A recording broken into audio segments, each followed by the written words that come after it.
Nah, sekarang kita bahas tentang apa itu proyeksi ortografik, ya. Oke, pengertian dari proyeksi ortografik adalah satu teknik proyeksi paralel, ya, di mana garis pandang paralel itu dibuat tegak lurus atau perpendicular terhadap bidang proyeksi.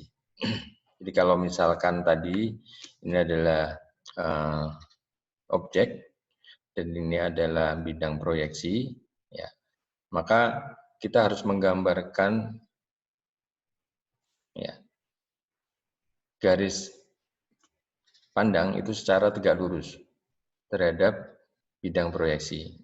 Jadi kalau misalnya ini gambar bagaimana menggambar garis pandangnya, kalau kita lihat objeknya dari atas, ya, kita akan dapatkan seperti ini. Ya. Jadi garis pandang itu tegak lurus terhadap bidang proyeksi. Ini untuk titik 1. Titik 2 juga seperti itu, harus tegak lurus. Titik 3 juga seperti itu, tegak lurus. Ya. Kemudian titik 4, kita tahu bahwa titik 4 itu ada di bawah titik 3, sehingga kalau kita pandang dari atas, itu akan berimpit dengan titik 3. Ya, sehingga garis pandangnya pun juga berimpit antara garis pandang dari titik 3 dengan garis pandang dari titik 4.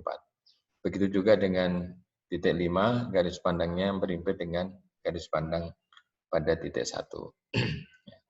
Nah, ini adalah proyeksi ortografik. Ya.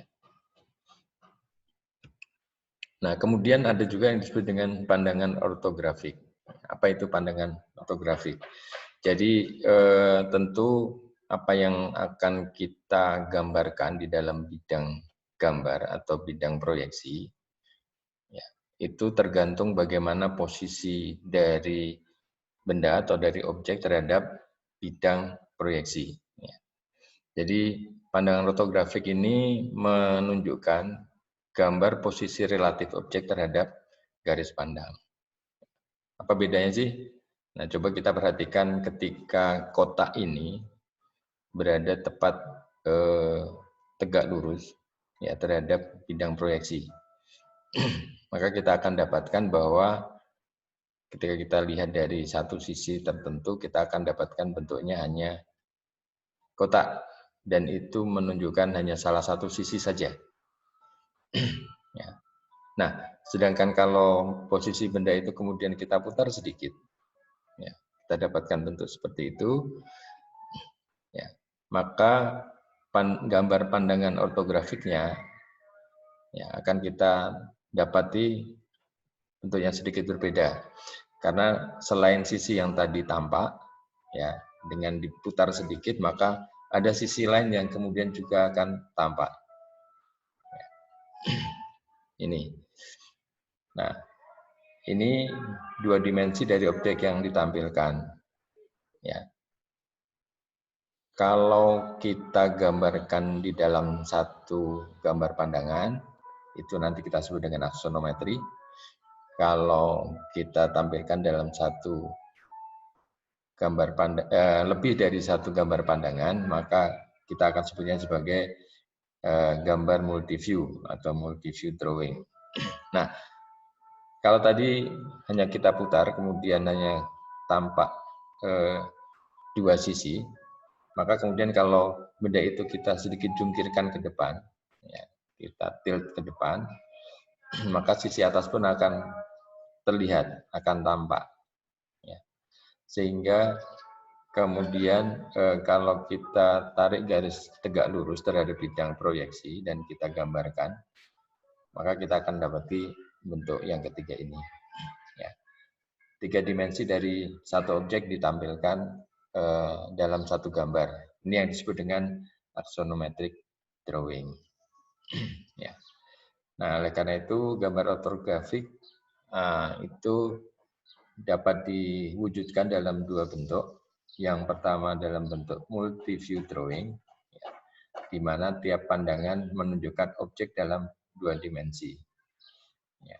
Satu produk atau satu komponen atau satu objek itu akan digambarkan dalam beberapa sudut pandang.